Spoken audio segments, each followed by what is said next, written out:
नमस्कार, daily update में आपका स्वागत है। मैं आपके साथ अंजलि चौहान। डेली अपडेट में देखेंगे आप वो खबरें जिनका है आपसे सरोकार। आइए नजर डालते हैं आज की ताजा तरीन खबरों पर। अनंतनाग में बड़ा धमाका, maternity and child care hospital में फटा सिलेंडर, कई लोग घायल। MCCH अनंतनाग के एक अधिकारी ने बताया कि हॉस्पिटल में यह विस्फोट टिकट सेक्शन में हीटिंग गैस रिसाव की वजह से हुआ है। उन्होंने बताया कि घटना में कुछ कर्मचारियों समेत कई लोग घायल हो गए। पीएम मोदी का बड़ा फैसला, ऑपरेशन गंगा में शामिल होगी भारतीय वायुसेना। यूक्रेन में फंसे नागरिकों को लाने में करेगी मदद। यूक्रेन के हवाई क्षेत्र के बंद होने के बाद भारत ने 26 फरवरी को यूक्रेन के पड़ोसी देशों से अपने फंसे हुए लगभग 14,000 नागरिकों को निकालने का अभियान शुरू किया था। अमेरिका ने 12 रूसी राजनयिकों को किया निष्कासित। जासूसी गतिविधियों में शामिल होने पर लगाया आरोप। संयुक्त राष्ट्र में अमेरिकी ने एक बयान में कहा कि रूसी राजनयिकों ने जासूसी गतिविधियों में शामिल होकर अमेरिका में रहने के अपने अधिकार का दुरुपयोग किया है, जो हमारी राष्ट्रीय सुरक्षा के लिए नुकसानदेह है। आज ही छोड़ दे कीव। रूस यूक्रेन जंग के बीच भारतीय दूतावास का अपने नागरिकों को बड़ा अलर्ट। यूक्रेन रूस जंग के बीच भारतीयों को आज ही कीव खाली करने के निर्देश दिए गए हैं। कीव स्थित भारतीय दूतावास ने इस बाबत एडवाइजरी जारी की है।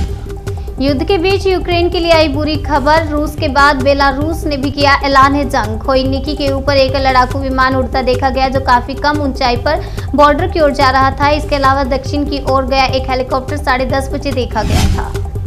बलिया में बीजेपी पर बरसे अखिलेश यादव, बोले बड़े नेता बड़ा और सबसे बड़े नेता बोल रहे सबसे बड़ा झूठ। यूपी में 5वें चरण के चुनाव के बाद अब 6वें चरण में 57 सीटों पर चुनाव होना है। 6वें चरण का मतदान 3 मार्च को कराया जाएगा। रोमानिया से एक और विमान पहुंचा दिल्ली। यूक्रेन में फंसे 218 भारतीयों को लाया गया। भारतीयों को वापस लाने के लिए केंद्र सरकार ऑपरेशन गंगा चला रही है। इसके तहत मंगलवार को रोमानिया से 218 भारतीयों को लेकर एक विमान दिल्ली पहुंचा। मणिपुर की वर्चुअल रैली में पीएम मोदी ने कांग्रेस पर साधा निशाना, कहा राज्य को लूटने पर रहा इनका पूरा ध्यान। प्रधानमंत्री नरेंद्र मोदी ने वीडियो कॉन्फ्रेंसिंग के जरिए मणिपुर में जनसभा को संबोधित किया। इस दौरान उन्होंने बीजेपी पार्टी की योजनाओं का जिक्र करते हुए कांग्रेस पर वार किया।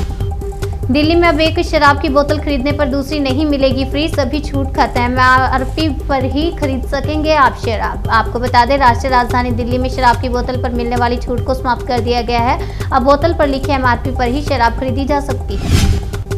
22 राउंड गोलियों की तड़तड़ाहट से गूंजी दिल्ली। एनकाउंटर के बाद 2 शार्प शूटर गिरफ्तार। दिल्ली पुलिस ने 2 शार्प शूटरों को एनकाउंटर के बाद गिरफ्तार किया। एनकाउंटर के दौरान दोनों तरफ से करीब 22 राउंड गोलियां चली।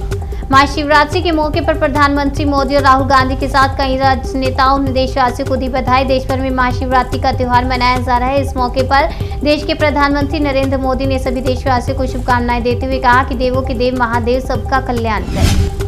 भीलवाड़ा में तेल फैक्ट्री में भीषण आग, कई किलोमीटर तक दिखी लपटें। आसपास का इलाका कराया गया खाली। भीलवाड़ा के शाहपुरा कस्बे में मंगलवार को एक ऑयल फैक्ट्री में सुबह करीब 6 बजे भयानक आग लग गई। गोदाम के अंदर खाद्य तेल होने के चलते आग तेज लगी और आग लगने से फैक्ट्री में करीब 60 लाख रुपए से ज्यादा के नुकसान का अंदेशा है। यूक्रेन के खार्किव में गोलीबारी में एक भारतीय छात्र की मौत। यूक्रेन के खार्किव में गोलीबारी में एक भारतीय छात्र की मौत हो गई। विदेश मंत्रालय ने ट्वीट कर इसकी जानकारी दी है। दिल्ली सरकार ने किसान आंदोलन से जुड़े 17 FIR को वापस लेने की दी मंजूरी। 26 जनवरी को हुई हिंसा से भी जुड़ा है एक केस। दिल्ली सरकार ने कृषि कानूनों के खिलाफ हुए प्रदर्शनों के दौरान दर्ज 17 मामलों को वापस लेने की मंजूरी दे दी है। इसमें एक मामला पिछले साल 26 जनवरी को लाल किले पर हुई हिंसा से भी जुड़ा है। यूक्रेन का दावा, रूस के 29 एयरक्राफ्ट मार गिराए। यूक्रेन से पलायन तेज। कल यूक्रेन संकट को लेकर संयुक्त राष्ट्र महासभा की ओर से आयोजित विशेष सत्र में गंभीरता से चर्चा की गई।